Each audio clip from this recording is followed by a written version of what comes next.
Welcome back to Sleepers Media. You're here with Tariq and Subi.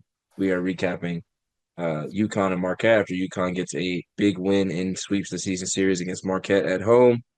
Um, Huge win for UConn, tough loss for Marquette in terms of their confidence and outlook going into the conference tournament and then the NCAA tournament for seeding and things like that. What were your takeaways or your main takeaways from this game? Tariq, man, you hear that? Do you hear that? That's Alex Caravan coming.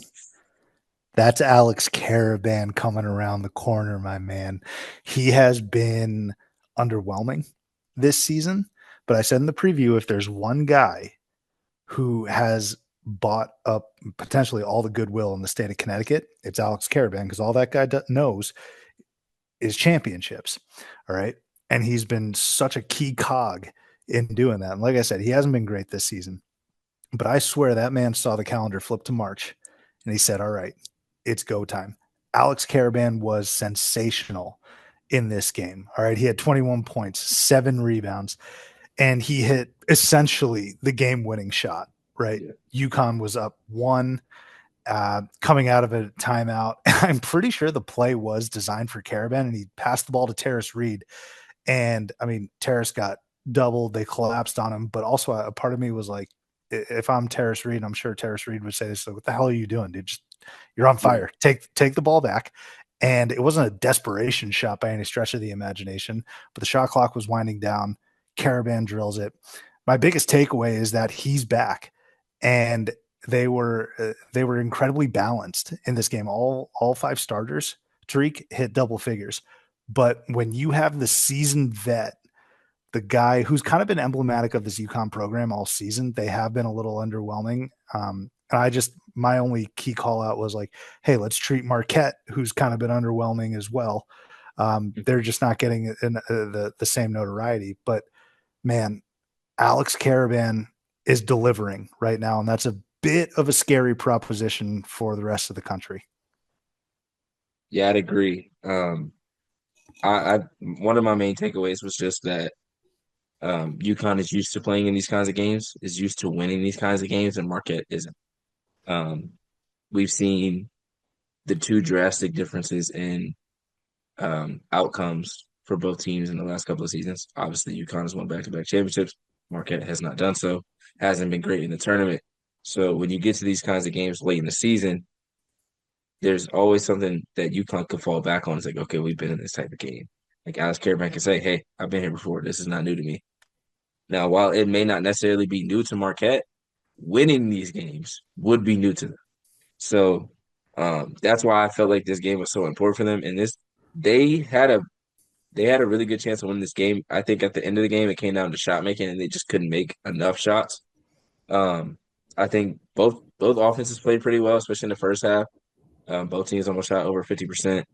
And then the second half kind of slowed down a bit. There was a lot of tough calls on UConn in that middle part, or I would say that early to middle part of the second half, and then they went on the 10-0 run, took the lead, and never really looked back from there. But I think it came down to experience and shot making. I think, um, like you said, Caravan, obviously Liam McNeely is a freshman, but he went 4 of 18, but it didn't affect the team in terms of them winning the game or them being in the game. Um, I think Solomon Johnson was really good today, which he hadn't had, super great games, and Terrace Reed had been playing better than him of late. I think Solomon Johnson had a really good game, and then Jalen Stewart's putback dunk, I think, might have been the actual turnaround in this game. Made me jump out of my chair.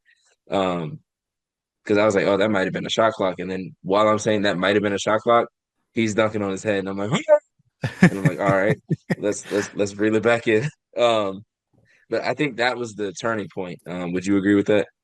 Yeah, and I think you bring up a lot of great points. Samson Johnson was really good in this game. He double double, and he's another guy that's been under ridicule. I swear, it feels as if everyone at some juncture of this season, with the exception of maybe Liam McNeely, who missed a little bit of the season Mhm. due to injury, everyone has caught some flack from the national media or UConn. But Samson Johnson was tremendous, really. And I had thought Terrace Reed was going to continue his strong play. He did well on the boards, but the best big in this game was Samson Johnson. Man, you talk about shot making for Marquette. It, don't go look at their 3-point shooting percentage tonight, man, because it's ugly. It's Less than ugly. 15%, Yes, 13% from three that's for the correct. team. I mean, they couldn't buy a three, and they were still right there, which is something that I suppose you could move forward. But I mean, if you're a Marquette fan, you got to be thinking about the shot variance, right? Or the 3-point variance of both of these games, right? Like in Milwaukee, UConn was on fire from three. This game, you can't buy a three. It's tough. It's tough. But I mean, you got to credit UConn a little bit for that. And also, it was a bit self inflicted. Marquette, I mean, how many assists? Just watching it, you could tell that they weren't. I Yeah, mean, they missed a lot of shots, sure, yeah, but I mean, the assist numbers, they only had five, man. five. Yeah, You're yeah, usually going to lose the assist battle to UConn because they share the ball incredibly well. They're one of the best assist teams in the country, but five, it's just not going to get it done. So I think yeah. the 3-point shooting clearly failed Marquette. The assists were not good. It was a lot of one-on-one basketball, plus compounding that with missed shots, and then there were some second chance opportunities for UConn. I want to get your take on this though. Another key that we had brought up in the preview was UConn's turnover issue, especially in the first matchup. They were great taking care of the ball today. Why do you think that was? I want to say I think simplifying things. I think there wasn't as much dribbling, and if they were dribbling, they were dribbling to get exactly to a spot. I feel like in with a lot of college teams, you see a guard or you see a couple players dribble like three too many dribbles, and that leads to a bad pass or just overthinking something and like okay, or trying to fit in a pass that's not going to make it. Um, I think they were more calm today. They were more collected. They understood what they needed to do offensively to combat and not turn the ball over. I think the way they moved the ball today, and um, obviously in the grand scheme, they moved the ball well all the time. But I think today like was um, a really good way of showing we can do this against elite defenses and teams that are trying to turn us over. We can still play our brand of offense, our style of basketball. Because in the first game, while they did end up winning that game, they turned the ball over 20 times. So it's like Marquette after that game was like, okay, there's something that we can look at and like, okay, we'll be able to do this. They only had 8 turnovers today, so they weren't able to replicate that. So Marquette can't look back at that and be like, okay, we're able to do that again. UConn can also look at that and say, all right, that was a one off. Like that won't happen again when we play these other teams that are going to try to turn us over. Um, I think and I also think just having all of your players available is always like helpful. Having McNeely, having Caraban, having Solo Ball and Hassan Diarra all able to make plays with or without the ball, I think that helps you in terms of not turning the ball over and making good decisions. Yeah, I think that's spot on. It's a great point you make. I think Hassan Diarra has also turned a little bit of a corner as well for the Huskies. And me just thinking about their long term prospects, I'm not going to sit here. I've done a couple of recaps and previews for the Huskies, and I think people are going to say that I'm carrying their water. I'm not. I don't necessarily think that they are a title team. I don't think they're necessarily. I'm a little afraid to say that they're not a Final Four team because number one, you never know, and number Yeah, that's two, true. it's tough to bet against Danny Hurley. And it's funny you bring up like how they perform in the clutch and crunch time games.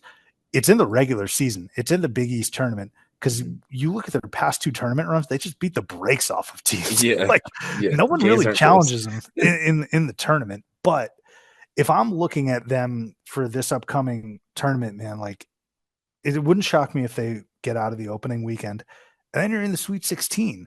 Who knows how the bracket breaks? Who knows what team you're going to be playing at that point? It's like, I'm not, I don't think they're going to three-peat. All right. I'm fairly confident in saying that.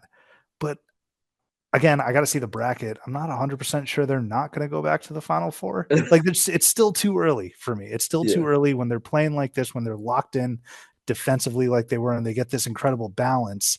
I suppose it's all about the consistent games and stacking those, which we haven't necessarily seen. But they certainly have the experience, man. yeah, absolutely. I think and we mentioned the turnovers and the lack thereof. There was only 6 fast break points from Marquette. So that is a testament to why they shot from the three so poorly because you can't get out in transition. Um, as for UConn, I feel like there's always there's always that fear of other teams that are going to play them in the tournament because of what they've done the last 2 years. There's always going to, and it's not like a fear like, oh my God, we might lose. It's like a respect fear. It's like we know what they're capable of doing. We have to play our absolute best to put them out. And how that's not easy to do in March.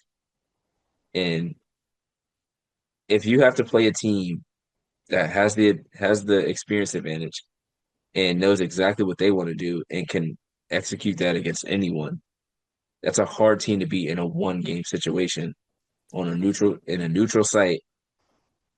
I don't know, man. I'm not gonna say they're winning or they're like one of the favorites, but we get to March and you're looking at matchup. You're like, yeah, I'm probably gonna take UConn. Probably take UConn. Like it gets to a point where it's like it'll depend on matchups, but it also just depend on who's got it going that night and who doesn't. Like, is Liam McNeely shooting 4 of 18 again, or is he, going crazy like he did against Creighton? Like that variance between, certain shooters like Alex Caraban has had some stretches where he doesn't shoot the ball well. Is he going to start shooting the ball well better or shooting the ball better now? Is Solo Ball going to have another 7-3 night? Like, you really don't know. Like, is it going to be Solomon Johnson or is it going to be Terrace Reed? Like, there's so many questions, but there's also so many answers that UConn might have that you won't have because of how many questions they have, if that makes sense. Like, Yeah. No, you're speaking my the language. inconsistency kind of hurts or kind of helps them in a sense. Once you get to the tournament, is like, okay, what are we scouting? Who are we scouting? Because you truly never know who it's going to be from night to night. Yeah, I'm speaking your language here. I would put it like this. I think UConn can win a couple games in the NCAA tournament playing disjointed, inconsistent basketball. They've won against Creighton because of a Liam McNeely hero ball night. All right. They exhibited in this Marquette game that with the balance and everyone contributing, they can win the game. Right. Like I can see UConn. Plus, also not to mention Tariq, that fan base is born with a silver spoon up their ass. All right, all they know is national titles ever since like 1999. Right, like they've had terrible teams go win. Like ask Kevin Ollie. All right, like they've had awful teams win. Like it doesn't matter. UConn's always going to be a threat when their name is announced on Selection Sunday, but they can win. I think in March a couple games based off inconsistent efforts. Whoever's going to take down this Goliath, they don't necessarily look like Goliath right now based on the last 2 years. But if whoever's going to take them down has to be their best basketball game of the entire season, Yeah. like not just physically, not just what you do on the court, between the ears too, mentally. You got to get ready for Danny Hurley working the refs. You got to get ready for probably I don't want to fixate on the refs, but like a whistle that will favor the two-time defending national champs because honestly, they've earned it. And then you've just got to play your best 40 minutes. It is going to, I can assure you this, it's going to take whomever beats UConn, it will be their best performance of the season. Yeah, absolutely. Um, Real quickly on Marquette, David Johnson had a really good first half. Didn't really have like a huge second half. Cam Jones came alive more in the second half, and then Chase Ross had a nice like 2 or 3 minute stretch, and then that was basically it. Um, I wrote like as I'm watching the game, I'm looking, I'm like, all right, things are happening. And then Chase Ross goes on his little run. Marquette is like playing confident. I'm like, all right, when Chase Ross is aggressive, this is when they're at their best. He took 9 shots. I don't know how many shots he had taken since that little stretch, since the stretch he had in the first half. Um, but outside of Cam Jones and Joplin, everybody else scored under 8 points. So we talked about in the preview if it was a balance or if it was going to be, do you need Cam Jones to get you 25 to 26 and try to carry you? Um, Joplin gave him enough help, just didn't get enough from everyone else. Ben Gold had 5 points on 2 shots. Stevie Mitchell had 8 on 8 shots, and then the bench gave him 2 points. 4 players contributed 2 points. So the balance thing, the consistency on offense thing is gonna hurt Marquette if they can't figure that out. in the tournament. That could keep them from getting to the second weekend.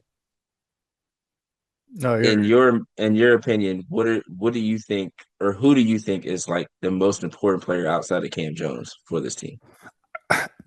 I think it is Ben Gold. Like you referenced him in the preview, which I think was a great call. And you see what happened. They limited him. I think UConn was throwing some double teams at Ben Gold, and I think Danny Hurley knew or knows that he might just be their X factor, right? And Mhm. I remember back in November or December, I forget when it was. There was some stat about Ben Gold scoring in double figures, and when he does that, Marquette is damn near close to unbeatable, right? We see those stats a lot with some of the good players. Like Ben Gold's not a nobody. He's Right. capable of going for double figures, but getting him going is very important for Marquette. On the whole, I don't necessarily buy Marquette and their longevity. I also think that it's kind of shocking.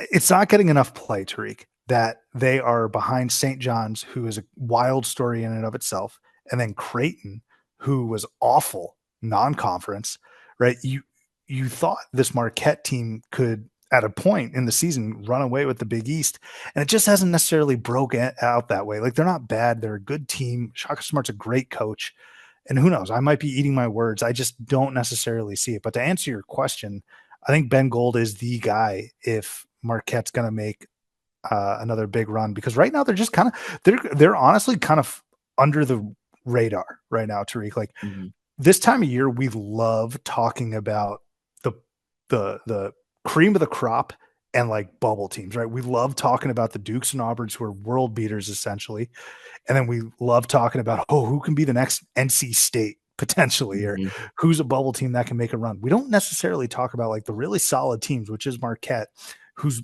I don't know if they've left the top 25. That might change, but they've been solid all season. Yeah. And it's like, can they make a run? I personally don't think so, but it's possible.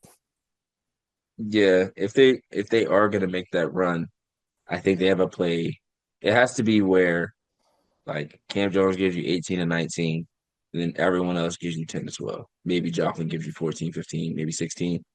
But I feel like it has to be a balanced effort from the starters, just because you're asking Cam Jones a lot to constantly make plays and make something happen. And he shoots 31 from three. So it's harder to generate offense and generate good looks when teams aren't necessarily worried about you shooting the three. Like he's capable of making it, but the defense is like, if you're gonna take it, we'll live with that. Like we'd rather you take that three than try to post up one of our guards or get into the rim and forcing a foul on our big man. But I mean, Stevie Mitchell, like, can you get him to make some shots consistently? Can you get Chase Ross to be aggressive? David Joplin like I said, had a good game today, but there are other games where he'll score like 18 to 19, but he'll do it on 21 shots. So it's like that 18-19 doesn't really have an impact on the game. They don't get a ton from their bench.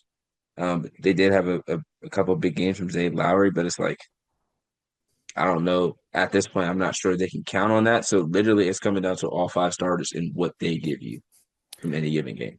Yeah, and I'm not like sometimes depth matters, sometimes it does. I wouldn't necessarily say it's an absolute requisite if you want to go Hmm. deep, but I'll tell you what, you talked about Cam Jones's 3-point shooting if you don't respect that. Like on a night like tonight, you don't need to respect Hmm. anyone in a yellow Right. jersey. They Right. made three all night. And Yeah. I'll tell you what, if they make three in the first round, they're probably going to go home. Like Yeah. whoever plays them, right? They were a 2 seed They. last year. I don't even know if you could get Yeah. away with that playing Western Kentucky last year. If Mhm. they make like obviously, I don't think that it was an outlier game, but I mean they just have to make shots at a much higher clip. Last thing I'll say though Sure. from this game, Cam Jones, salute to him. He made Samson Johnson play Twister during one play. I mean, whew, Samson Johnson, man, big tree Yeah. fell hard, but he redeemed Yes. himself, double double. Absolutely. A quick notes before we get off here. They did make three threes. All three of those threes came from one person, David Joplin. I don't think Everyone else he missed all their shoots shots. that well either, does he? Exactly. I think let me see what he shoots. He shoots 29% from three. College So even basketball worse sucks than too, Cam man. Jones. This is silly. He shoots 29% from three. I think Stevie Mitchell is their best shooter percentage wise. He's 37% from three, and he went over 3 tonight. So it's Chase Ross shot four threes, which is kind of asinine to me. I mean, he shoots 37%, but I feel like that's a guy that like he needs to be getting to the rim. Um, yeah, and then you mentioned Ben Gold when he scores in double figures. From what I could see, I'm looking at it off my phone and not like a laptop, so I can't see all of it. Like I have to like look and then move it and then look and then move it. Looks like they've won every game that he scored double figures in all season long. So that's a really good call on the X factor. Like if he's scoring double figures, that means I think the team's playing pretty well. That means things are opened up if he's able to score double figures, in my opinion. Yeah. I mean, it's not, I don't think it's groundbreaking by any stretch of the imagination. Again, like when he's in double figures, usually means the offense is flowing pretty well and they're good. Hmm. But actually, my last thing, Tariq, is that a Dwayne Wade jersey behind you? Is he going to be all right with us talking about his Golden Eagles like we are? Dang, man. I didn't know that was hanging up there. He's watching. He'll be all right. He's with the Jazz, so he's used to them losing too. So and he's minority owner of the Sky, and they got some weird stuff going on too. So he'll be all right. He'll understand. But yeah, appreciate everybody for watching. We hope y'all enjoyed the recap. We hope y'all enjoyed the game. Be sure to keep tuning in to Sleepers Media. For Tariq and Subi, we are signing off.